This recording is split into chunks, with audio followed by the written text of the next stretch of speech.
Bueno, vamos a pasar a la parte de analizar a qué fue donde básicamente nos quedamos, la parte de análisis de riesgos. Ya identificamos, ya sabemos qué riesgo tenemos, ¿no?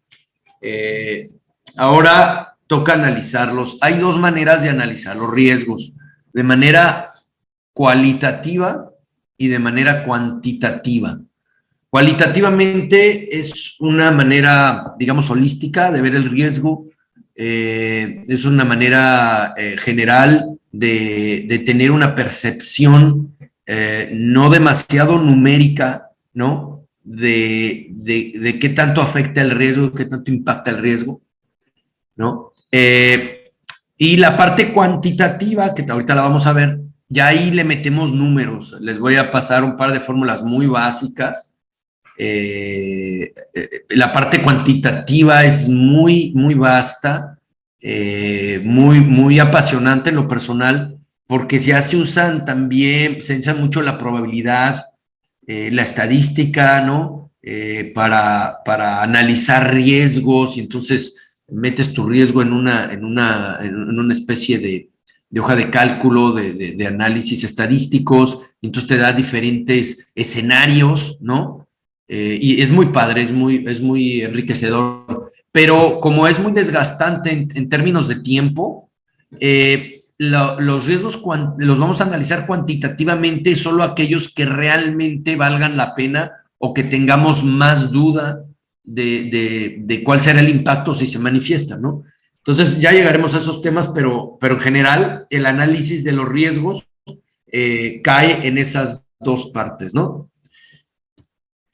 Bueno, este es un extracto del PMBOK donde habla del proceso cualitativo de análisis de riesgos, ¿no? Donde tenemos ciertos inputs, que son los cuadros azul claro de la izquierda, y tenemos ciertos outputs, ¿no? Que son el cuadro verde de la derecha. Lo importante aquí son las herramientas, que son los cuadros rojos, que se encuentran en la parte inferior, ¿no? Existen varias herramientas, no las vamos a tocar todas porque no nos daría el tiempo. Vamos a enfocarnos en la matriz de probabilidad de impacto, que es la que tiene el inciso 2. Está el inciso 1, que es la matriz Risk Probability and Impact Assessment, Risk Data and Quality Assessment, y esa es la 3, y la 2, que es Probability and Impact Matrix. Entonces, básicamente, esta es la matriz de riesgo, donde nosotros, de una manera de la mano con el cliente, podemos determinar el impacto de los riesgos, ¿no? En este caso, son 5 casillas por 5 casillas, un riesgo de impacto muy bajo. También esta matriz de riesgo se puede acompañar de los riesgos que encontramos, ¿no? Por ejemplo, que se desvíe el proyecto. ¿Qué significa un riesgo bajo de desviación? No, pues un 1%. Ah, ok. ¿Qué significa un riesgo medio? No, pues un 3,5%. Y arriba de 3,5%, pues es alto y muy alto. O sea, 5 o 6 ya es muy alto. Igual para desviación en costo, igual para etcétera, ¿no? Y bueno, las probabilidades en este caso, no es fijo este rango de probabilidades, ¿no? Un rango muy bajo es menos 15%. Para un cliente donde tiene un apetito medio de riesgo, pero un cliente muy asustadizo, por llamarlo de alguna manera, o un cliente que tenga demasiada miedo o preocupación por los riesgos, pues un riesgo muy bajo puede empezar en el 40%. Del 40% para abajo es muy bajo, ¿no?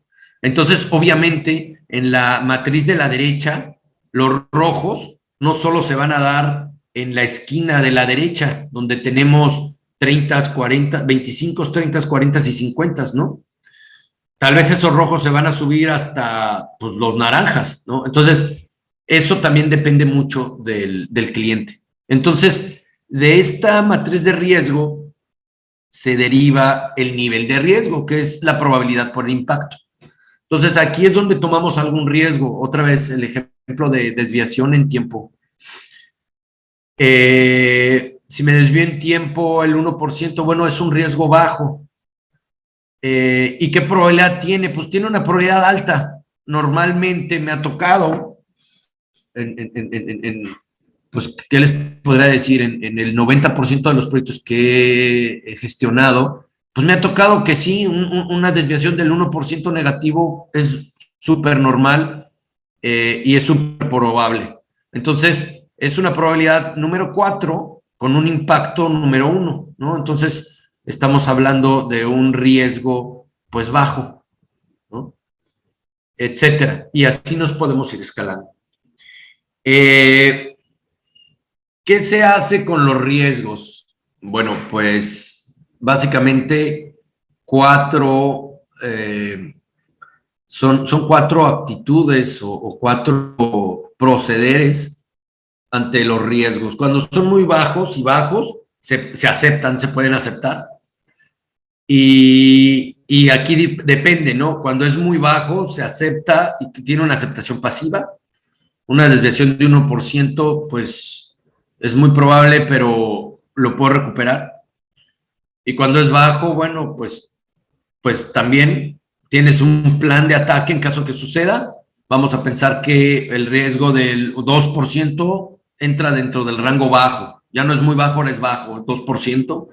Pues bueno, debo tener un plan de ataque para si caigo en un 2% de retraso, bueno, ya sé que voy a identificar a los contratistas que en ese momento tengo con mayor carga de trabajo y voy a generar un plan para recuperar el tiempo, voy a trabajar tal vez horas extendidas o contractualmente en una cláusula para que los contratistas no cobren extra el proyecto y no genere una desviación en costo, pues contractualmente se pone en una cláusula que diga que en caso de que exista una desviación imputable al contratista, este deberá recuperar el tiempo sin cargo al proyecto, por ejemplo, ¿no? En términos generales. Entonces, ahí es donde, pues, volteamos con los contratistas y usamos estos contratos, pues, para poder recuperar el tiempo. Cuando es un riesgo medio, del 5 al 9, me regreso la diapositiva para que veamos qué es del 5 al 9. El 5 al 9 es toda este rango, este rango amarillo. ¿Qué hago en ese rango amarillo del 5 al 9? Bueno, pues ahí voy a mitigar, ¿no?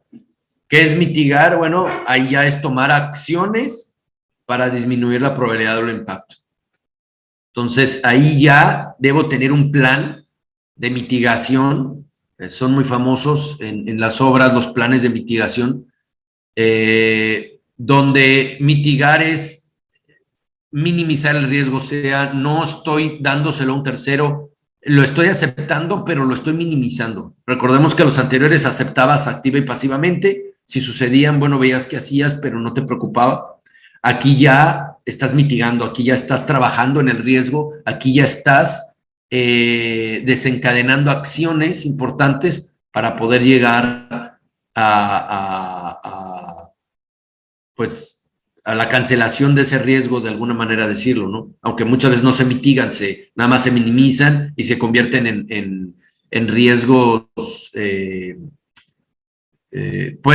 son riesgos que pueden existir, se pueden convertir en un otro riesgo que se le llaman riesgos residuales, ¿no? Bueno, cuando un riesgo es alto, se transfiere. Ahí es muy claro transferir un riesgo. El ejemplo de transferir un riesgo es cuando compramos un seguro de auto, ¿no? Se los comenté en la clase pasada. Ahí estoy transfiriendo el golpe o el accidente y todos los gastos y problemas que se generen de lo estoy transfiriendo a la aseguradora, ¿no? Entonces, en obra, pues, como todos sabemos, hay riesgos también, hay seguros también de responsabilidad civil. Una manera también de transferir los riesgos es trabajando con contratistas, porque hay desarrolladores que trabajan ellos construyendo directamente, o sea, son desarrolladores y constructores. ahí pues la misma empresa está aceptando los riesgos, ¿no? Pero cuando trabajas con un contratista externo, pues estás transfiriéndole el riesgo también a un contratista. Y bueno, finalmente los riesgos muy altos pues evitan, o sea, evitar es pues no meterme por ese camino. Vamos a continuar. Bueno, esto ya lo platicamos un poquito, ¿no?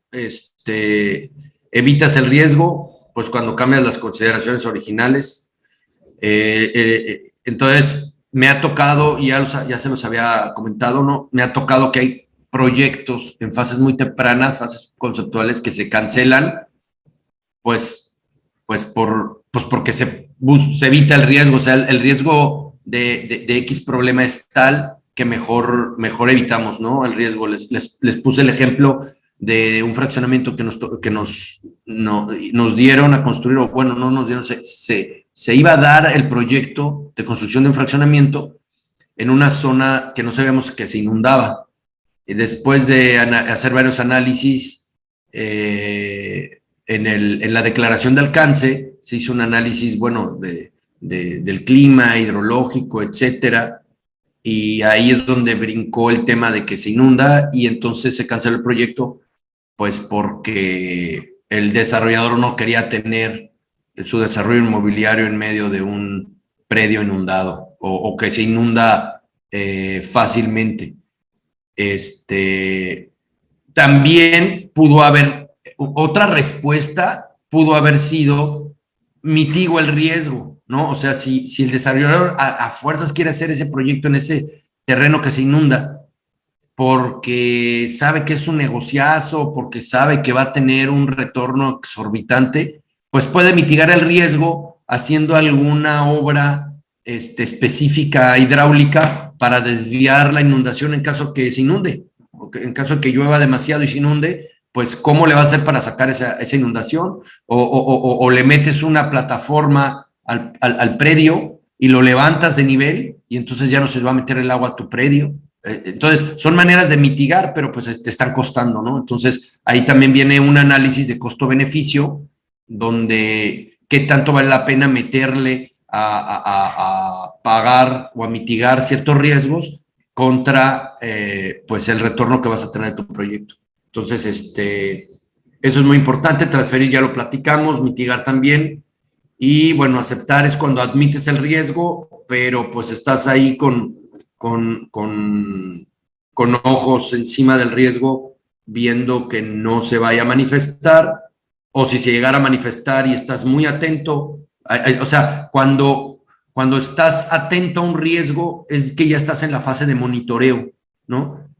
Y si ese riesgo se manifiesta, ¿cómo lo vas a controlar? Recordemos que la última fase es monitoreo y control. Entonces, estás muy pendiente de ese riesgo. Cuando aceptas un riesgo, lo estás monitoreando y si se manifiesta, ¿cómo lo vas a controlar?